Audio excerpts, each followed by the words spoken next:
Мурдагы президент Курманбек Бакиевдин жаңы видео тасмасы соц тармакка тарады. Кыргыз Республикасынын мурдагы президенти Курманбек Бакиевдин соц тармакка бир туугандары жана жакындары менен дасторкондо отурган тасмасы тарады. Тасмадан Курманбек Бакиевдин өзүн, генерал Бакиевдин жубайын жана бир туугандарынын балдарын көрүүгө болот.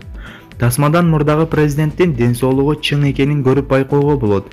Эске салсак, Курманбек Бакиевдин убагында тактап айтканда өлкөдө 5 жыл ичинде бюджет кирешелери 275%га көбөйгөн.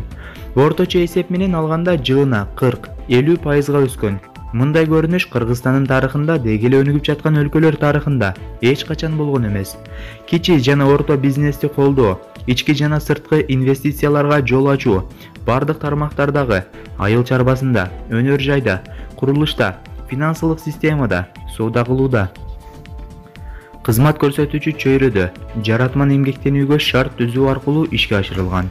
Курманбек Бакиев дайыма республиканы өнүктүрүү боюнча стратегиялык программаларга негизделген экономиканын тигил же бул тармактарына өзгөчө көңүл буруп, мамлекеттик, тармактык программалардын аткарылышын өзү жана парламент катуу көзөмөлгө алып турган. Көз карандысыздыктын алгачкы 15 жылында жыйылып калган тышкы карыздын түзүмүн талдап, ал каражаттардын басымдуу бөлүгү инфраструктураны кармап туруу үчүн кеткен чыгымдарга, негизинен жолдорду курууга жана оңдоого жумшалган. Жалгыз гана Ош-Бишкек автожолун модернизациялоо боюнча долбоор өзүнө 2 миллиард доллардан ашуун сырткы карыздын ичинен 600 миллион АКШ долларын тартып кеткен. Саясий жактан калыс, реалдуу цифраларды гана көрсөтүүчү статистика Акаевдин тушунда жолдорду курууга жана оңдоого жыл сайын Ош-Бишкек долбоорунан сырткары орточо эсеп менен алганда 150 миллион сом сарпталып келгендигин тастыктап турат. Салыштырып көрөлү. Бир гана 2008 жылы Кыргыз Республикасы магистралдык долбоорду эсепке албаганда оңдоо жумуштары үчүн 1,5 миллиард сом жумшаган. Башкача айтканда, Акаевдин мезгилине караганда 10 эсе көп каражат колдонулган. Курулуш индустриясында курулуш материалдары жана кызмат көрсөтүүдө кескин өсүү башталып, жол курулуш техникаларын, тиешелүү транспорттук каражаттарды көп санда сатуу жана сатып алуу жүргөн.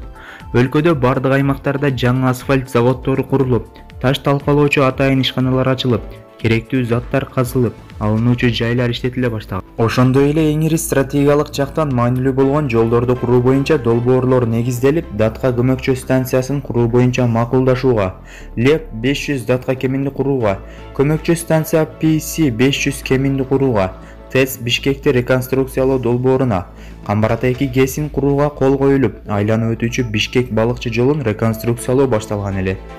Бакиевдин тушунда кол коюлган долбоорлордун алкагында бардык техникалык, экологиялык, уюштуруу, администрациялык, финансылык маселелердин баары чечилген. Ошондон улам гана бул башталып калган иштер азыркы күндө улантылып келе жатат. Бакиев Кытай, Кыргызстан, Өзбекстан темир жолун куруу боюнча сүйлөшүүлөрдү баштаган. Трасека программасы боюнча сүйлөшүүлөр башталып, ага автомобиль жолдору да кирип, ошого ылайык мурдагы Советтер Союзунун бардык өлкөлөрүнүн жолдору Пакистан, Афганистан жана Индиянын жолдору менен туташтырылышы каралган эле. Аба мейкиндиги аркылуу байланышты жакшыртуу боюнча жаңы авиалинияларды ачуу, Манас, Ош, Тамчы аэропортторун реконструкциялоо, Манас 2 аэропортун куруу боюнча да сүйлөшүүлөр башталып калган болчу. Булак Назар Ньюс.